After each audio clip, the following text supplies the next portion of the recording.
Украина президенті Володимир Зеленский ортақларыны Русияге қаршы басқы yapmağa çağırdı. Onun qayd etkеніне көре Киев дипломатиясы асында ғайретнек силкмей ве барышықны якынлаштырacak музакерелерinin teşkil etilmesi için ortaklarnen daima çalışa. Onun айтқанына көре Путин ile Kuruşев tarafsız Avropa memleketinde misal için İsveçre'de ya da Avustriyada keçirilmeli. Zelenski ateş toxtatılması hakkında anlaşma olmadan uç taraflı Kuruşev'nin imkanını reddetti. Августның 22-сіне кечер gecesi Rusiyaliler Ukraynaga 55 şahet harbi uçak ve taklit uçakları ile ucum ettiler.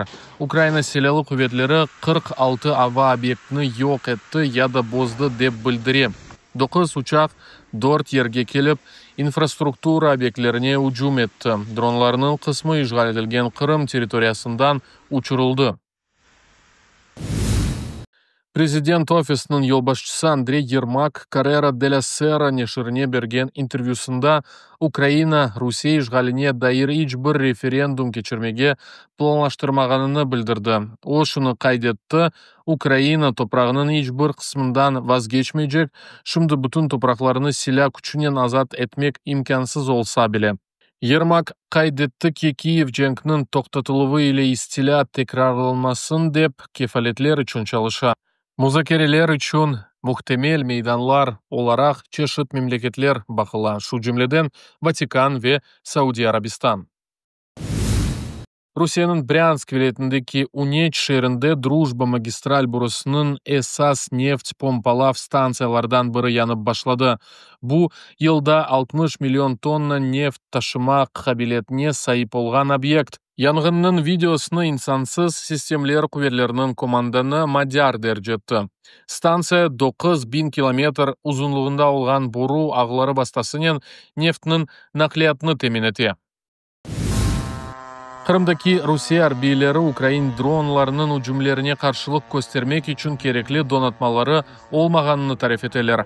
PPO bölüklerinden biri radiostansiya, antenna, ısılık, bağ ve koruv vasıtalarının yetersizliğinden şikayet etti. Harbiyler komandalık olarga temel donatmalarını bile bermey dep para toplavını teşkil etmege açıktan açık rica etti.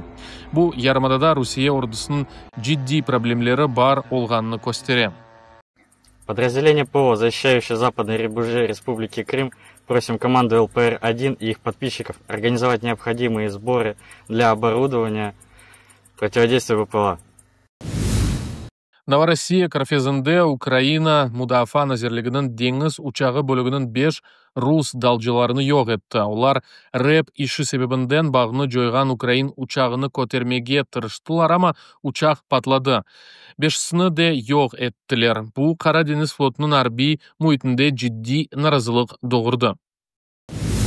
Asin topluluğu Xersones'nin Akhyar hava limanındaki hangarlarına ucum etilgenini tasdiqladi. Uydu resimleri 3 Muhajir 6 ve 2 Farpoz dronlarının zarar görgenini gösteriyor. Bu Karadeniz flotunun imkanlarını pek zayıflata çünkü Karadeniz'de keşif için gözlükler yok. Avropa Komissiyası Amerika Koşma Ştatları ve Avropa Birliği arasında ticari anlaşmasının metnini derç etti. Vesihada Amerika Koşma Ştatlardan sanayi mallarına tariflerinin lağu etilmesini ve Amerika deniz mahsulatı ve köy hocalığı mahsulatına prioritetli erişimini közde tuttu. Aynı zamanda Amerika Koşma Ştatları sentyabr 1'den itibaren Avropa mallarına 15% tarif kirsetecek. Onların arasında maşinalar, ilacılar, yer keçirici ve ağaç var. Bu karar ticaretini tenleştirmek maksadıyla yapıldı ama Avropalı istisacılar arasında korku doğura. Amerika Koşma Ştatları Prezidenti Donald Trump radyo efirinde bildirdi ki 2 hafta içinde Ukrayna'da barışık olması mümkün mü belli olacak. Eğer anlaşma tüzülmesi Washington öz taktikasını değiştirebilir. Trump, Volodymyr Zelenskiy olabilecek kadar kureşe ve kıyın cenkte güçlü adam olarak görünüyor deb kaydetti.